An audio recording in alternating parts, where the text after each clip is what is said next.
ہمیشہ کوئی بھی طوفان ہوتا ہے، کوئی بھی مشکل ہوتی ہے، وہ کسی کے لیے بالکل بھلائی معاشی لے کے آتی ہے اور کسی کو جو ہے تباہ و برباد کر دیتی ہے۔ یہ ہم نے اپنی نظروں سے بھی دیکھا، یہاں بھی زلزلے آتے رہے، وہاں بھی چیزیں ہوتی رہیں۔ ہم نے ایسے بھی لوگ دیکھے جو وہاں پر مشرقی پاکستان میں کسی قابل نہیں تھے، یہاں آ کر بہت بڑے اس پہ چلے گئے۔ اور ہم دنیا میں ٹریول کرتے ہیں، امریکہ، برطانیہ اور آسٹریلیا، ادھر ادھر دیکھتے ہیں، وہ ہمارے ساتھ کے لڑکے مطلب وہ اس رینج میں اور اس لیول میں نہیں آتے تھے کہ وہ مڈل کلاس سے تھوڑا سا اوپر نکل سکیں، مگر یہ کہ ان کے لیے ان کو ایک اپورچونٹی ملی بالکل اتنے بڑے پاکستان میں، تو انہوں نے جو ہے اس کو اویل کیا، اور آج جو ہے وہ دنیا میں امریکہ، کینیڈا، سعودی عربیہ میں پاکستان کا نام روشن کر رہے۔ وہ کہیں بھی رہیں، جی جی بہاری کہیں، آپ ان کو کچھ بھی کہیں، وہ لوگ جو ہے پاکستانی ہیں اور پاکستان کا نام روشن کیے۔ باہر ان کو کوئی بہاری کے نام سے نہیں جانتا، ہم تو یہاں بہاری بہاری کرتے ہیں۔ مطلب آپ یہ سمجھتے ہیں کہ آج کل کی جو ہماری نسل ہے جو بڑی خوشحال زندگی گزار رہی ہے، جو گیجٹس ہیں، مطلب ابھی وہ پڑھ رہے ہیں انٹر میں، بی اے میں، ان کے پاس آئی فون کے نئے لیٹسٹ ماڈل ہیں جو ہر 2 سال بعد تبدیل کر رہے ہیں، کیا ان کو بھی اس ایسٹ پاکستان کے فال سے کو پڑھتے رہنا چاہیے اور اسے کچھ سبق سیکھنا چاہیے؟ سدانہ باغا بلبل بولن سدانہ بہار۔ ایسٹ پاکستان کے فال سے نہیں، ایسٹ پاکستان جو ہے نا، وہ تو ایک حادثہ تھا، چلے ہم لوگ، وہ ہمارا اپنا حادثہ تھا۔ ان کو جو ہے حادثات کو، دنیا کس طرح سے ٹرن ہو رہی ہے، دنیا میں چینجز کس طرح سے آ رہی ہیں، ان کو اس طرح سے جو ان چیزوں کو پڑھنا چاہیے، سمجھنا چاہیے، تاریخ کو پڑھیں اور پریزنٹ کنڈیشن کو۔ اگر آپ، میں تو بچوں کو، لڑکوں کو یہ کہنا چاہوں گا کہ اگر آپ گرو کرنا چاہتے ہیں، آگے بڑھنا چاہتے ہیں، تو آپ جو ہے ہسٹری کو پڑھیں اور ہسٹری کے ساتھ اپنے ایریے کے ماحول کو پڑھیں، اور آپ یہ دیکھیں کہ یار دنیا کی قومیں جو ہے انہوں نے کس طرح سے ترقی کی۔ میں آپ کو ایک چیز یہ بتاؤں، آپ نے بھی امریکہ دیکھا، میں نے بھی امریکہ دیکھا ہے، آتا جاتا رہتا ہوں، میرے تو بچے وہاں سیٹلڈ ہیں، امریکہ، کینیڈا۔ میں جو جاتا ہوں تو میں وہاں پر سیاحت کے لیے اپنا سارا وقت گھر سے باہر گزارتا ہوں۔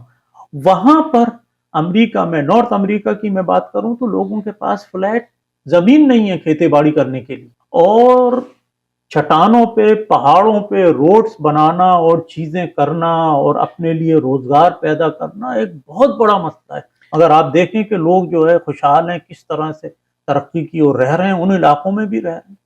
ہاں صاحب، میں تو آپ کی بڑی قدر کرتا ہوں اس بات کی، مجھے معلوم ہے کہ آپ کے ماشاءاللہ 2 بیٹے اور 2 بیٹیاں دونوں پاکستان سے باہر ویل سیٹلڈ ہیں، اور آپ کو کوئی چیز نہیں روکتی کہ آپ وہاں جا کے آرام سے کوئی ایک ریٹائرنگ چیئر پہ بیٹھ جائیں اور ٹویٹر کے اوپر بیٹھ کے پاکستان کو گالیاں دیتے رہیے، لیکن اس کے باوجود آپ جاتے ہیں، ملاتے ہیں، لیکن واپس آپ اپنی جڑ کی طرف آتے ہیں، بنیاد سے آتے ہیں اور پاکستان کی طرف آتے ہیں۔ یہ صحیح نا بات؟ جی الحمدللہ، میں اپنے آپ کو پاکستان اور بطور خاص کراچی میں رہنے پر فخر محسوس کرتا ہوں، جو میرے احباب ہیں یہاں پر۔ یہ بڑی خاص بات ہے کہ دیکھیں اپرچونٹی اویلیبل ہے، ان کی چاروں اولاد باہر سیٹلڈ ہیں، اور جن کا اصرار بھی ان کے اوپر ہے کہ اب آپ اپنا بڑھاپا کہاں خراب کر رہے ہیں، یہیں پہ آ جائیں، اور اس کے باوجود بھی آپ کو جاتے ہیں، ملتے ملاتے ہیں، لیکن آپ کو پاکستان پسند ہے۔ میں یہ بار بار کہتا ہوں کہ ہر آدمی اگر پاکستان چھوڑ کے چلا جائے گا تو پھر پاکستان کا کیا بنے گا؟ یہاں پاکستان سے محبت کرنے والے بھی چاہیے۔ بے شک پاکستان سے محبت کرنے والے لوگ ہیں تو پاکستان قائم ہے۔ یہ جو چھوٹا موٹا پاکستان آپ کو نظر آ رہا ہے، جی یہاں پر محبت، میں آپ کو ایک چیز اور واضح کر دوں، میرے پاس پرماننٹ ریزیڈنس ہے۔ اچھا جی، کینیڈا کا۔ جی، لیکن میں تو دیکھتا ہوں ایسے بہت سے لوگوں کو کہ جن کی اولاد باہر گئی ہے، وہ کہتے ہیں وہ آنے کو تیار نہیں، سننے کو تیار نہیں پاکستان نام، کہتے ہیں ابا جی آپ ہی آ جاؤ، بس یہ ہم نے نہیں آنا جانا پھر۔ تو یہ ایک امید کی کرن ہے جو رہنی چاہیے۔ ہر ملک ماست کے ملک خدائے ماست۔ میں اس چیز کا قائل ہوں کہ پاکستان سے امریکہ ہجرت کرنے میں کوئی حرج نہیں ہے، افغانستان سے لکھنؤ جا سکتے ہیں، لکھنؤ سے کراچی آ سکتے ہیں، کراچی سے ڈھاکہ، جیسور، نیپال جا سکتے ہیں، تو ہم لوگ تو ہر ملک ماست کے ملک خدائے ماست، لیکن Pakistan should be our first and the last priority۔ Exactly, اور دیٹ از دی تھنگ، وہ یہ جو چیز ہے جو وہاں پر غیر بنگالی کیمپوں میں محصور ہے، ان سے کہا جاتا ہے کہ جی وہ پاکستان کا نعرہ کیوں لگاتے ہیں، وہ یہی چیز ہے۔ جیسے مجھے اپنے شہر سے، اپنے ملک سے محبت ہے، ان لوگوں کو بھی ان کے اجداد نے جو قربانیاں دی ہیں ان کو بھی محبت ہے، وہ بھی رہنا چاہتے ہیں۔ ہماری بزرگ خواتین کہا کرتی تھی کہ اپنے دیش سے کوا بھی پیارا ہوتا ہے۔ تو ایک چیز میں آپ سے اور پوچھوں گا کہ آپ کی جو کونسل ہے پاکستان ریبریشن کونسل، کیا ایسٹ پاکستان کے جو 62 کیمپ ہیں وہاں سے وہ لوگ کا رابطے میں رہتے ہیں وہ لوگ؟ جی ہم لوگ برابر رابطے میں رہتے ہیں وہاں سے، اور ہمارے جو دوست ہیں ہم ایگزیکٹ یہ جو تنظیمیں ہیں وہاں پر جو ہے 4-5 بہت ایکٹیو تنظیمیں ہیں جی، جو کام کر رہی ہیں اور لوگوں کو وہاں فیسیلیٹیٹ کر رہے ہیں۔ تو آپ چونکہ وہاں پہ رابطے میں ہیں آپ لوگوں اور کسی انداز سے، تو اب کچھ تھوڑا بہت وہاں پہ جو نئی نسل ہے اس نے کوئی بنگال سے کچھ ایڈجسٹ کرنا شروع کیا ہے اپنے روٹی روزگار کے لحاظ سے، کاروبار کے لحاظ سے؟ جی جو نئی نسل ہے نا جی، وہ بیچارے اپنی سروائیول کے لیے چیزیں تو کر رہے ہیں، مگر ان کا سب سے بڑا مسئلہ جو ہے وہ کیمپ ہیں جہاں وہ رہتے ہیں۔ شیخ مجیب نے تو ہمیشہ یہ کہا کہ بھائی آپ نے پاکستانی فوج کا ساتھ دیا، اب آپ کے لیے اس نہ رہ سکتے ہیں نہ جا سکتے ہیں۔ یہاں کوئی گنجائش نہیں ہے۔ نہیں، وہ تو ہمیشہ سے یہ کہتے رہے کہ آپ یہاں سے جائیں، جی، آپ یہاں سے جائیں۔ اور شاید اگر بارڈر ملتا ہوتا تو بارڈر کھول دیتے، دھکیلتے بارڈر جی کھول جی دیتے، جی جی، جی تو اور وہاں سے لوگ بھی آنے کی کوشش کرتے ہیں۔ میں دیکھیں مجھے یہ کہنے میں کوئی یار نہیں ہے، اب جو وہاں پہ لوگ جو رہے ہیں وہ ان کا عالم مفلسی کا ایسا ہے کہ ان کے لیے جو ہے ایک وقت کی روٹی کھانا جو ہے وہ بھی مشکل ہو گیا۔ اب اس میں جو میں کئی لوگوں کو جانتا ہوں کہ جو وہ انہی کے محمد پور میر پور کے علاقوں میں رہنے والے تھے اور وہ کیمپ میں چلے گئے، تو وہ جو ہے وہ چیز ایک ایسی، اب آپ یہ دیکھ لیں کہ ایک نسل تو ایسی ہے کہ جو مطلب یہ کہ آپ ان کو یہ کہہ سکتے ہیں کہ غیر تعلیم یافتہ۔ پھر یہ جو تنظیمیں کام کر رہی ہیں، پی آر سی ہے، اوبیٹ ہیلپر ہے، ایک بہت بڑی تنظیم ہے، امریکہ سے آپریٹ کرتے ہیں، انور اکمل صاحب جو ہیں وہ اس کے چیئرمین ہیں۔ کیا وہ فائنینشلی ہیلپ کرتے ہیں؟ فائنینشلی ہیلپ کی تھی، ہم لوگ بھی فائنینشلی ہیلپ کرتے ہیں۔ صحیح ہے۔ فائنینشلی ہیلپ اس طرح سے ہوتی ہے، ہم کسی کو جو ہے کیش اور تھوڑا بہت راشن جو ہے وہ رمضان کے ٹائم میں اور چیزوں میں دیتے ہیں۔ پھر جب ہم وہاں سعودی عربیہ میں تھے تو ہم نے اسلامک ڈیولپمنٹ سے ایک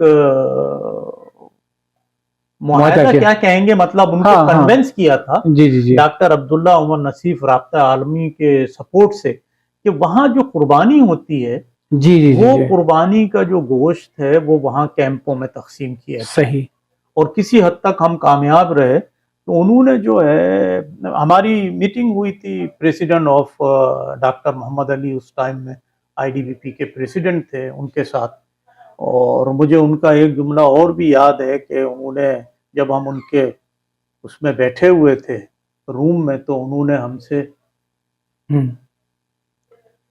کہا کہ آپ لوگ ہمارے پاس آتے ہیں مدد کے لیے اور یہ ساری چیزوں کے لیے، میں کتنے پاکستانیوں کو جانتا ہوں کہ جو سنگل انڈیویجول پرسن اس قابل ہے کہ وہ جہاں وہ لوگ ہیں ان کو فیسیلیٹیٹ کر سکے، اور آپ ہمارے پاس آئیں کہ یہ گوشت جو ہے وہاں کیمپوں میں پہنچایا جائے۔ اور انہوں نے کمٹمنٹ کی، اور 10,000 بکرے ہر سال۔ اب جو ہے جو تنظیمیں وہاں پہ کام کر رہی ہیں، ہم لوگوں نے سب نے مطلب یہ سمجھ لیں کہ ڈسہارٹ ہو گئے، اور سب نے یہ سوچا کہ ان کو جو ہے بچوں کو، نئی جنریشن کو ایجوکیٹ کیا جائے۔ تو اب ہم زیادہ توجہ دے رہے ہیں بچوں کی ایجوکیشن کے اوپر، تاکہ وہ بچے ایجوکیٹ ہوں، اور اس میں ہم لوگوں کو بڑی کامیابی، اچھا ماشاءاللہ، اس میں بہت کامیابی ہوئی ہے۔ بچے جو ہے وہ پڑھ رہے ہیں، تقریباً 12-15 سال سے یہ کام ہو رہا ہے، اور بچے نکلے ہیں، بچے یونیورسٹی تک پہنچے ہیں، بچے کالجز میں پہنچے ہیں، تو یہ کام ہو رہا ہے۔ دوسری بات یہ کہ محنتی ہیں تو ان کو وہاں پرائیویٹلی روزگار بھی مل رہا ہے، تو لوگ جو ہے وہ فیسیلیٹیٹ ہوئے ہیں۔ کچھ اگر ہم اس کو ریپ اپ کریں اس لحاظ سے کہ ابھی جو بنگلہ دیش میں نئی تبدیلیاں آئی ہیں، اور جو وہاں پہ لاوا تھا مسلسل ہمیشہ سے حسینہ واجد کی حکومت کے خلاف، اب جو پھٹکا ہے اور جو لوگ مخالف چیزیں ہیں، کچھ اس کا آپ سمجھتے ہیں کہ اگر وہاں ایک فرینڈلی گورنمنٹ قائم ہو جاتی ہے تو اس سے کچھ جو ہمارے پاکستانی وہاں پھنسے ہوئے ہیں کچھ کو آگے چل کے کچھ مدد مل سکتی ہے؟ دیکھیں تسنیم بھائی، امید تو ہے، اور ایسا لگتا ہے جب فرینڈلی گورنمنٹ اگر قائم ہو جاتی ہے تو لوگ جو ہے آپس میں بیٹھ کے بات کریں گے، فیسیلیٹیٹ کریں گے لوگ۔ مطلب سب سے پہلی بات تو یہ ہونی چاہیے کہ وہ لوگ کیمپوں سے کس طرح سے باہر آئیں۔ یا تو ان کے جو مکان گورنمنٹ نے لے لیے، اینیمی پراپرٹی جو ہے ڈکلیئر کر دیا گیا، ان پہ کچھ کیا جائے, لوگوں کو وہ مکان دے دیے آپ جائیں. کے خیال میں جو پاکستان ریپیٹیشن کونسل جو ہے اب زیادہ تر ایک لابینگ ہی کرتی ہے, کیا آگے چل کے اس کو اس پیٹرن پہ غور کرنا چاہیے کہ جو موجودہ حکومت ہے بنگال کے اندر ڈاکٹر یونس والی, ان کو سمجھائی جائے بات یہ کہ بھئی ان کو کم سے کم جینے کا حق دے دو, اور وہیں پہ مطلب ہے کہ آنے جانے کا حق دے دو, اور وہیں پہ یہ لوگ اپنا کوئی کاروبار ایسا کر سکیں کہ اس بنگلہ دیش کی خوشحالی کے اندر اپنا کوئی کردار ادا کر سکیں. اگر موقع ملے گا تو یقیناً بہت سے پاکستانی وہ ہیں جو پاکستان آنا چاہیں گے, لیکن ساتھ ہی ساتھ اگر روزگار کے موقع ان کو وہاں مل جائیں گے تو اس کو پھر ضائع بھی نہیں کرنے دیں گے. جی, میں آپ کی بات سے اتفاق کرتا ہوں, اور ہم بھی یہی چاہتے ہیں کہ جو ینگ جنریشن ہے وہ اس لیول کی ایجوکیشن لے لے کے باہر جا کے کام کر سکے اور ان کو فیسیلیٹیٹ کیا جائے. ڈسکریمنیشن جب ہوتی ہے جب کوئی بندہ, کوئی بھی بچہ یا سیکنڈ گریڈڈ سٹیزن آپ سمجھیں. ایگزیکٹلی, اور جب وہ جا کے وہاں اپنے آپ کو پریزنٹ کرتے ہیں اور وہاں پہ ان سے پوچھا جاتا ہے نہ ان کے پاس تعلیم ہے, نہ ان کے پاس شناختی کاغذات ہیں, نہ ان کے پاس کوئی چیز ہے. نہیں, ان سے پوچھا جاتا ہے کہ آپ کہاں رہتے ہیں, تو وہ کیمپ کا ایڈریس جب آتا ہے تو پھر بس ساری چیز. بعض اوقات یہ بھی کہ جاب کے اندر آپ کہاں پہ رہتے ہیں یہ بات میٹر کرتا ہے کہ آپ کا ایڈریس کیا ہے. ایگزیکٹلی ہمارے ٹائم میں کہا جاتا تھا نا, ہماری والدہ کہتی تھیں, والد صاحب بھی, یار اچھے اسکول میں پڑھو, اچھے اسکول میں. اور ہم نے بھی اپنے بچوں کے لیے کوشش کی, اور میں یہ کہتا تھا, لوگ مجھ سے کہتے ہیں یار کتابیں وہی ہیں, ساری چیزیں وہی. میں نے کہا دیکھو, ہم کتابوں کا اور ٹیچروں کا نہیں دیتے ہیں, ہم جو اسکول کی فیسلٹیز ہیں, جو بچے کو مینر سکھایا جا رہا ہے, ہم اس کے پیسے پے کر رہے ہیں. صحیح بات. فیس جو ہے, ہم تعلیم کی فیس نہیں دے رہے ہیں, ہم کو وہاں جو سکھایا جا رہا ہے اس اسکول میں اس کو دے رہے ہیں. کوئی پیغام جو آپ پاکستانیوں کو دینا چاہیں اپنے ان پاکستانی بھائیوں کے لیے جو باہر ہیں؟ دیکھیں, میں تو ہمیشہ ایک پیغام دیتا ہوں, تعلیم تعلیم اور تعلیم. جی, نئے بچوں کو جی, کہ تعلیم کے بغیر آپ نامکمل ہیں. اب جو دور آ رہا ہے اس دور میں جو ہے ایون آپ الیکٹرک کا کام اور میکینیکل کام جو ہے وہ چیزیں بھی آپ غیر تعلیم یافتہ شخص نہیں کر سکے. ڈائیگرام پڑھنا نہیں آتا آپ کو, تھوڑی سی بھی کوئی چیز آتی نہیں ہے تو آپ کس طرح سے کریں گے. دور چینج ہو رہا ہے, تعلیم حاصل کریں. اور تعلیم ایک ایسی چیز ہے, ہم نے یہاں دیکھا ہزاروں لوگوں کو جو مائیگریٹ ہو کے ڈھاکہ سے, مشرقی پاکستان سے یہاں آئے, وہ بچوں کو تدریس مسجدوں میں بیٹھ کے پڑھاتے رہے, ٹیوشن کرتے رہے, اور انہوں نے جو ہے بچوں کو تعلیم دی, اور ان کی تعلیم ان کے لیے کام آئی. اور یہ تعلیم ایک ایسی چیز ہے جو آپ کے برین میں ہے, اور یہ آپ کی موت تک آپ کے ساتھ رہے گی. آپ کا گھر چھن سکتا ہے, گاڑی چھن سکتی ہے, کچھ بھی ہو سکتا ہے, مگر تعلیم جو ہے وہ آپ سے کوئی چھین نہیں سکتا. میں اصل میں ایک اور بھی جو سوال کرنا چاہوں گا, جو گورنمنٹ لیول پہ پالیسیز کے ذریعے تبدیلی ہے. آپ کو معلوم ہے پاکستان سے بہت بڑی تعداد میں انڈسٹری کھل کے بنگال گئی ہے, ٹھیک ہے, کاٹیج انڈسٹری وغیرہ بھی ہے, ٹیکسٹائل انڈسٹری وغیرہ بھی ہے. تو کچھ ایسی لابنگ نہیں ہونی چاہیے کہ ان کا بھی تھوڑی سی پاکستان سے محبت اپنی جگہ برقرار رہے گی, اور ساتھ ہی ساتھ ان کو امپلائر کو جو کہ پاکستانی امپلائر ہیں آمادہ کیا جائے کہ وہاں کے جو ہمارے پاکستانی وہاں پھنسے ہوئے ہیں, اور کوئی گورنمنٹ کی پالیسی ایسی ہے کہ ان کو وہاں پہ جاب کرنے اجازت دیا ہے, تو شاید ان کو پاکستان کی محبت بھی کوئی تھوڑی سی رہے گی, وہ اسی معاشرے میں کھپ بھی جائیں گے. تو یہ ایک ٹرائنگل کے اوپر بھی کچھ کام ہو سکتا ہے کیا؟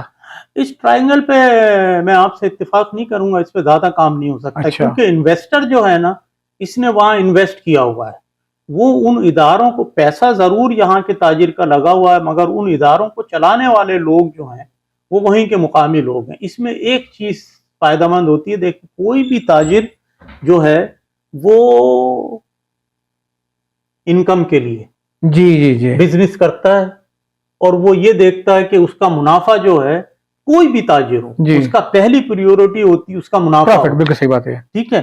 تو وہاں پہ جو یہ لوگ ہیں, کیونکہ یہ لو ویجز پہ کام کر لیتے ہیں, ان کو کام ملتا ہے, لڑکیاں کام کر رہی ہیں ٹیکسٹائل ملز میں, ادھر ادھر کام, جو لیبر جو کام ہوتا ہے وہ کر رہی ہیں لڑکیاں, لوگ کر رہے ہیں, اور ان کو کام مل رہا ہے. مگر جو آپ مینشن کر رہے ہیں اس طریقے کے اوپر جو ہے وہ کوئی کام. ہاں, میں تو سمپل ہی چاہ رہا تھا ایک برین اسٹارمنگ کہ اب اگر وہاں پہ بنگلہ دیش میں ایک فرینڈلی حکومت آ گئی ہے, پاکستان میں فلنتھروپسٹ اداروں کی کوئی کمی نہیں ہے جن کے اربوں روپے کے بجٹ ہیں, اگر یہ وہاں پہ تھوڑی سی جو وہیں پہ رہتے ہوئے, ابھی چلے ریپیٹیشن میں ٹائم لگے گا, جیسے آپ لوگوں نے کیا تھوڑے پیمانے پہ ایجوکیشن کا, ووکیشنل ٹریننگ کا, اس کا, اور وہاں پہ کچھ چھوٹے روزگار پیدا کرنے کا, تاکہ کہیں کوئی ایک ایسی تکون بنے کہ میں یہ نہیں کہتا کہ آپ ان کو لے آئیں اور دادو میں شکارپور میں بٹھا دیں,